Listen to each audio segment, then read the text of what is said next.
Squirreled Away is the chase deck out of the Bloomburrow Commander precons, not only because it's the cutest and most squirrely of the four, but also because it's extremely powerful. Hazel of the Rootbloom is the face commander of the deck, and while it might seem that you want to focus on running an almost all squirrel deck, she works with pretty much any creature token. This gives us a vast pool of cards to work with when improving the deck and making it even stronger. First, let's focus on ways of building our tiny token armies at double and quadruple speed. Parallel lives hurts your opponents as hard as it hurts your wallet, but it's a sure way to squirrel up the board faster and works with any type of non-squirrel token as well. Then we have another similar enchantment, both when it comes for doubling the tokens you're getting, but also the exorbitant price the card is going for, Doubling Season. But wait, there's more! Primal Vigor is another card that doubles your tokens. Now you can be getting 2 times or 4 times as many of those precious squirrels with, say, Liege of the Hollows, a fantastic card from the Weatherlight set that's on the reserved list. This means that the card can't be reprinted outside of the original set, which was released in 1997, therefore it might be a bit pricey. It might be worth getting it for the deck though, as you're the player with a lot of mana that can be used to create a whole scurry of squirrels. Another reserved list card that couldn't have been added to the precon is the Deranged Hermit from Urza's Legacy. Not only do you get 4 squirrels that can be multiplied as they enter, the Hermit gives all your squirrel creatures the 1/1 Anthem effect. To help things get even scurrier, there's Second Harvest, a spell that doubles the amount of tokens you already have on the table, at instant speed, so it can even be cast during your opponent's turn. Parallel Evolution is a sorcery that costs more mana to cast but can be recast from the graveyard, both times doubling the token count, similarly to Second Harvest. While these spells might seem mana heavy to cast, there are means of turning your tokens into convenient mana dorks, which make this a non-issue. One of such means is Jaheira, Friend of the Forest. Now all your tokens tap for green mana as long as you have this elf on the table. Insidious Roots is one of the best uncommons you can get for this deck, which for 2 mana allows you to tap your tokens for mana of any color, but also adds a very peculiar bonus. Whenever creature cards leave your graveyard, you get a plant token and all your plants get +1/+1 counters.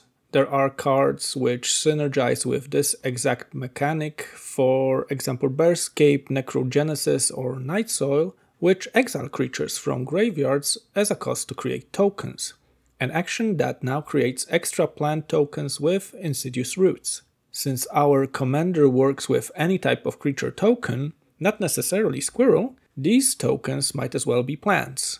A neat creature to get more of those is Avenger of Zendikar, which both adds more plants and pumps up the ones already on the battlefield. Don't stop there.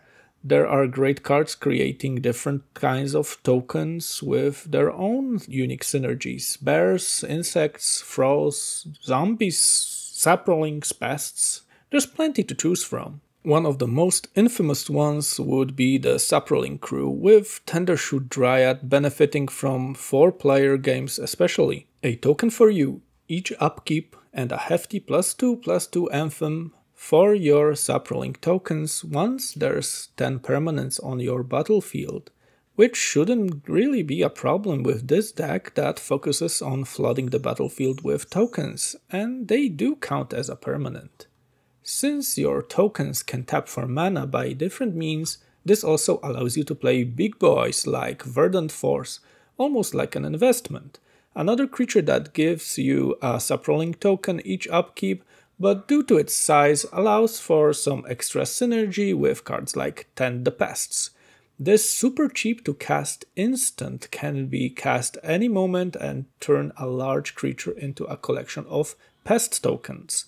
It also gives way to actually including bigger creatures you would otherwise find wasteful for the deck. An example of such creature is Symbiotic Worm, that at first glance might make you wonder, why pay 8 mana for it when a Breach the Multiverse only costs 7 mana in comparison? Wormcoil Engine is 6 mana if you're that much into having worms in your decks, right?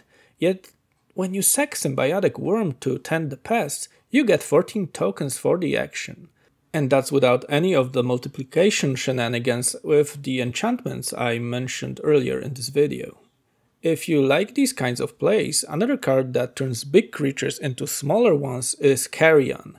Nest of Scarabs is the way to go for infect decks, but there's nothing stopping you from going in that direction. It synergizes very well with the Phyrexian Swarmlord and Poison counters. The downside of using these two cards is that the deck would have to be heavily modified to include a lot of cards that would allow more infect shenanigans, taking the focus away from simply getting swarms of tokens.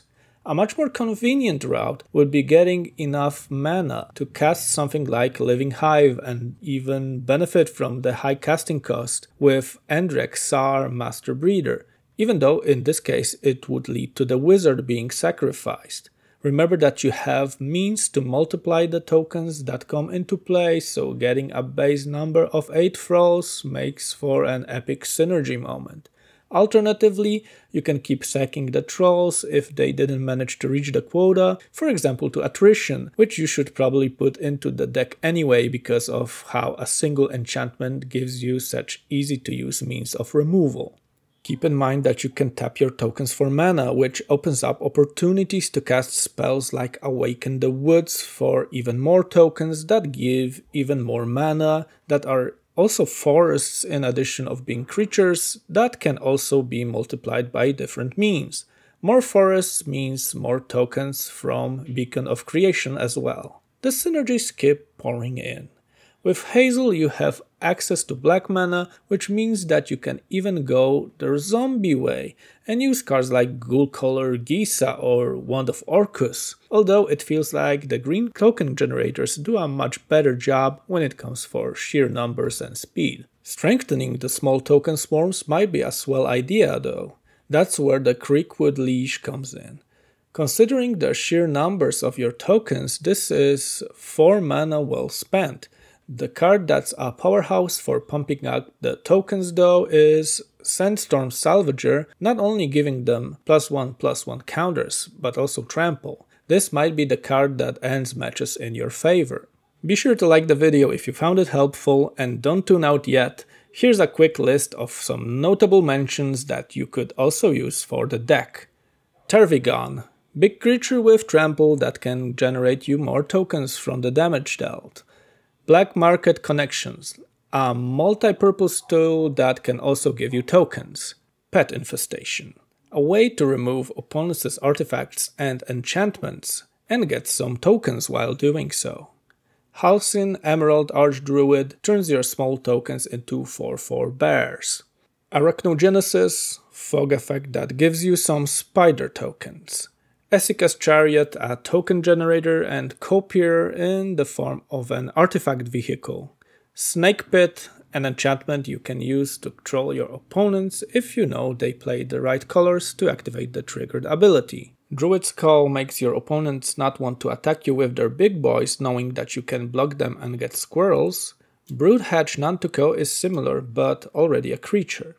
Ant Queen turns all that mana into insects, pollen, shield hair, a rabbit that also anthems your tokens, but also a useful adventure sorcery that benefits from having a large number of creatures. Scoot Swarm, a very fast insect generator, synergizes especially well with those Forest Dryad tokens from Awaken the Woods. Sylvan Offering, last but not least, the card that you can use to gift your opponent's tokens while getting multiple amounts of them yourself, as long as you have the right enchantments on the battlefield. Have an amazing day and catch you in another video. Bye.